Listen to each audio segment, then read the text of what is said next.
what inspired me to write this play? The We Three Kings, it's about the three wise men who traveled from afar to see the baby Jesus. And that's all we know. So what inspired me to write it is to use some creative thought and to create a whole story behind it. It was wide open because all we know is that they traveled from afar with three gifts. So it allowed me to paint a picture and fill in the gaps. The premise, so the creativity that came with it, there's three wise men. There's Hodiah, who is an older wise man. Then there's Zadok, who is a middle-aged wise man. And then there is Darius, who is a young gentleman. He's a vagabond, he's a castaway, so to speak. The three men, they don't know each other. And their motivation for making this journey is unique. Hodiah has a reason why he wants to go. He's been studying the stars, he's been studying the scrolls, and he's come to realize that if he sees this baby, he's going to be reunited with family that he's lost along the way. He's older, he's lost his wife, he's lost his son, and he's obsessed with finding this child based on his studying of the stars. So he sets out on his own to see if this baby really exists. The middle wise man, Zadok, he's running from a bad past. He's gotten beyond his days of crime. And now he's been studying the stars himself. And he's learned through studying the stars and the scrolls, the ancient scriptures, that a child will be born that will bring forgiveness. So he wants his past to be washed away, and this is his motivation for going out and making this journey. The last wise man, Darius, who I said is a young man, he's very witty, he's very wise beyond his age, but he's homeless, and he overhears the two meet up on the same path, and he overhears them, and he convinces them to go on this journey with them. So just because he has nothing better to do, really. But the interactions between them as they make this journey is what the story is about. Shakespearean language, that was a treat. And I mean, it's Shakespeare. Shakespeare has a way of saying so much with so little. In one of his plays, he says, "I see his nose, but not the dog I shall feed it to." That says so much. In that one line, he's saying, I hate this man, I see him, I'm gonna kill him, I'm gonna cut off his nose, and I'm gonna feed it to dogs. He says all of that in just one line. Or another one that may be more well known. Two of the brightest stars in all of heaven, having some business, do entreat her eyes to spin in their spheres till they return. What if they were there, her eyes? They would light up the sky so bright that the birds would start singing, thinking it were not night.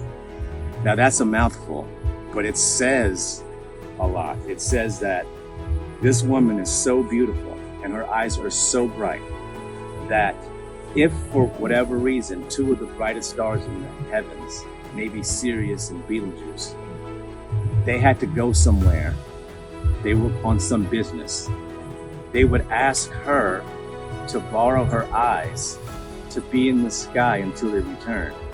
And because her eyes are so bright, no one will know, because her eyes are as bright as the stars. That's a lot, but he says it in such a way that it's condensed and it says so much. So I've always been a Shakespeare fan, and writing this play, I sought out to write it in such a way that Shakespeare would write it, and use language that says a lot, but in a little smaller, fewer words. So anyone out there who appreciates Shakespeare, I think they'll appreciate the way this story is written. It has some one-liners, and it's on the website. It's on IG. We have a website. We have quotes of some of the lines on IG. Yes, this is my first New York off-Broadway production. I've done some productions in the DC area, but I was born in New York. And so this means a lot to me to be able to come back to the city where I was born and to do this production here. We hope to do it again in the future and to do many more off-Broadway and then maybe even Broadway. Oh man. Every playwright knows, I think probably even movie directors know that you can write and in your mind you have characters and how the words portray itself, but the actors make these words come to life. They make your characters come to life. They make your story come to life. And I'm fortunate enough to have a cast that does just that. I have two actors who are from England, so it goes very well. And I have other actors who have experience and just the look that they have. I think of Bill McAndrews, and he plays Hadiah, the older wise man. He has that look, and he's doing a wonderful job with that.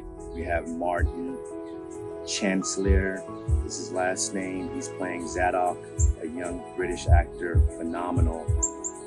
Megan Olsen. We have Darius, who's played by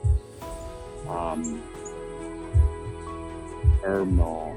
It's hard for me to pronounce his name. I've just been calling him Darius. But he's a young actor who fits the role. I mean, the entire cast is really what I think is going to make this play a success. They are skilled, they are passionate, and it's just going to be an amazing performance. Again, it's the way that, I don't want to give it away, but their drive, their motivation, their story, I think is going to change the whole narrative of the Three Wise Men from this point on. Once when this play is seen, I think the whole Christmas story is going to change. And there can be spin-offs. Each wise person could have their own story. Okay, so it's not a musical, but there's music. I have two accomplished singers with angelic voices, Angela Bryant Brown and Paul Heflin. You might have heard of them, but I did twist their arm and get them to perform in this play. And let me tell you, if you've listened to the trailers, two of the trailers that are out, you would hear their voices in there. But they do sing Mary Did You Know? They sing, one of them sings Mary Did You Know? The other one sings What Child Is This? And then there's an a cappella portion of one of the mainstream Christmas songs. So it's not a musical, but viewers will be blessed by these two voices. Well, yes, there is. We tied in King Herod, and the actor for King Herod, you don't want to miss.